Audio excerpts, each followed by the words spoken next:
Magandang araw po sa inyong lahat. Ngayong mga nakaraang araw, naging mainit ang usapin sa politika at ang mga naging pahayag ni Senator Rodante Marcoleta.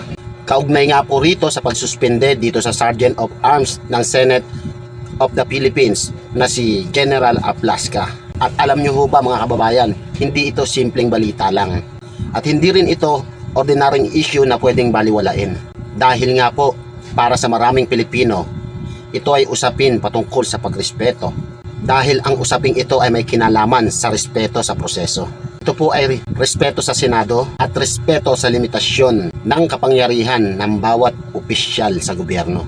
At dito po ngayon pumapasok ang matapang na paninindigan ni Senator Rodante Marcoleta. Dahil para po sa kanya ay dapat may malinaw na boundaries. Kailangan malinaw kung hanggang saan lang ang saklaw ng kapangyarihan ng bawat opisyal. At sa totoo lang mga kababayan, maraming mga Pilipino ang sumasang-ayon sa punto niya. Dahil nga ho sa panahon ngayon, ang gusto ng mga Pilipino ay yung may lakas ng loob na magsalita. Hindi yung puro tahimik, hindi rin yung puro safe statements, hindi rin yung takot magbigay ng opinion. At iyon ang nakita ng ating mga kababayan kay Senador Rodante Marcoleta. Ngayon bago po tayo magpatuloy, malinaw lang natin. Sa isang demokrasya ay mayroong pagkakaibang mga opinyon. May sasang-ayon, meron din namang kokontra.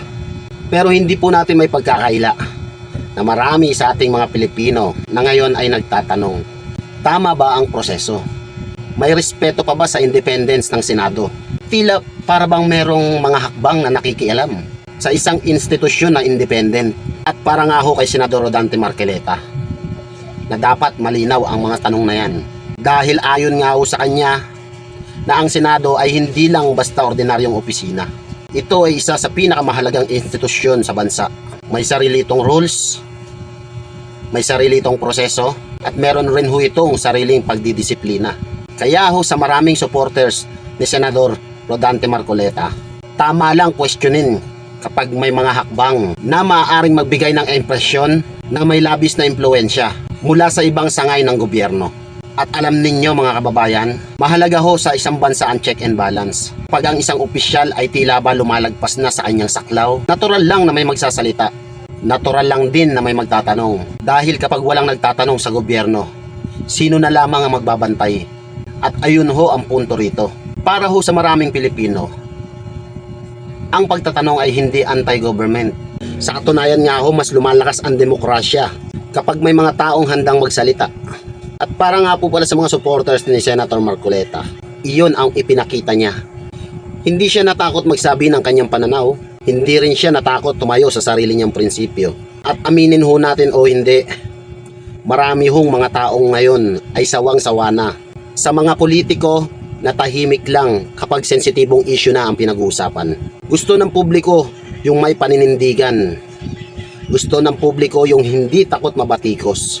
At para sa kanyang mga supporters, yun mismo ang dahilan kung bakit marami pa rin humahanga kay Senator Marcoleta. Mga kababayan, isipin nyo ito. Sa ordinaryong buhay nga natin, kapag may isang tao na tila umaabuso sa authority niya, nagsasalita tayo. Kapag may unfair na supervisor sa trabaho, nagrereklamo tayo. Kapag naman may barangay official na lumalagpas sa limitasyon, nagtatanong tayo. Kapag may mga proseso na hindi malinaw sa ating paningin o pananaw, humihingi tayo ng paliwanag. Bakit kapag sa national government na nangyayari, parang bawal na ito questionin? Yan ang punto ng maraming sumusuporta kay Senador Marcoleta, na hindi dapat natatakot magtanong ang publiko, na hindi dapat masamain kapag ang isang leader na handang magsalita tungkol sa transparency at accountability. Dahil sa huli, ang gobyerno ay para sa tao. Hindi ang tao ang dapat matakot sa gobyerno. At isa pa ho mga kababayan, hindi ho porket mataas ang posisyon ng isang opisyal ay hindi na siya maaaring questionin. Sa demokrasya, lahat ng public official dapat accountable. Lahat dapat handang magpaliwanag. At kapag may mga hakbang na nagdudulot ng agam-agam sa publiko, mas mabuting malinaw agad ito. Kaya para sa mga sumusuporta kay Senador Marcoleta, hindi ito isang simpleng usapin ng personalidad. Hindi ito simpleng kampihan lang. Ito ay usapin ng institutional respect, usapin ng constitutional boundaries, usapin ng tamang proseso. At para sa kanila, tama lang na may mga leader na nagpapaalala tungkol dito.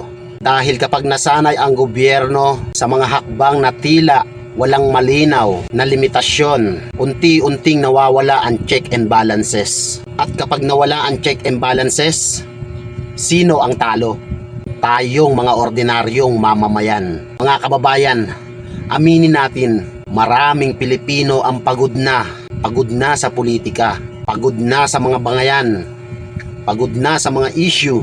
Pero kahit pagod na ang mga tao, gusto pa rin nila ng mga leader na may paninindigan, mga leader na hindi natatakot magsabi ng opinyon kahit alam nilang may babatikos. At sa issue na ito, para sa mga supporters ni Senador Marcoleta, iyon ang nakita nila.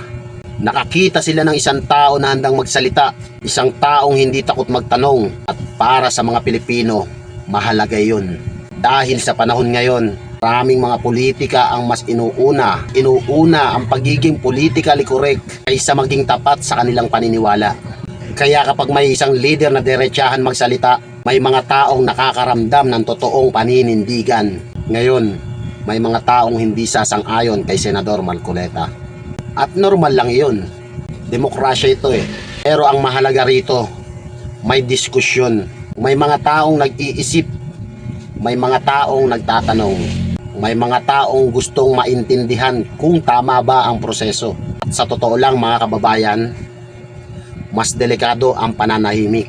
Kapag walang nagtatanong, walang nagbabantay. Kapag walang nagbabantay, mas madaling naaabuso ang kapangyarihan. Kaya sa maraming supporters ni Senator Marcoleta, tama lang na may mga leaders na handang magsalita sa mga sensitibong issue dahil hindi lahat may lakas ng loob na gawin iyon. At sa huli mga kababayan, maaaring magkaiba tayo ng mga opinyon. May pabor kay Marcoleta, mayroong hindi pabor. Pero isang bagay lang ang malinaw. Maraming mga Pilipino ang gustong-gustong maging leader na may tapang magsalita. Mga leader na hanggang tumayo sa prinsipyo. Mga leader na matatapang magtanong kapag may gusto silang linawin. At sa issue na ito, para sa kanyang mga supporters, iyon mismo ang ipinapakita ni Senador Rodante Marcoleta. Na para sa kanya, mahalagang mapanatili ang respeto sa proseso. Mahalagang mapanatili ang independence sa Senado. At mahalagang malinaw ang limitasyon ng kapangyarihan ng mga opisyal ng gobyerno. Kaya kayo mga kababayan, ano ang masasabi nyo rito? Sang-ayon ba kayo sa naging paninindigan ni Senador Marcoleta? O may iba kayong pananaw? I-comment nyo ang video sa ibaba.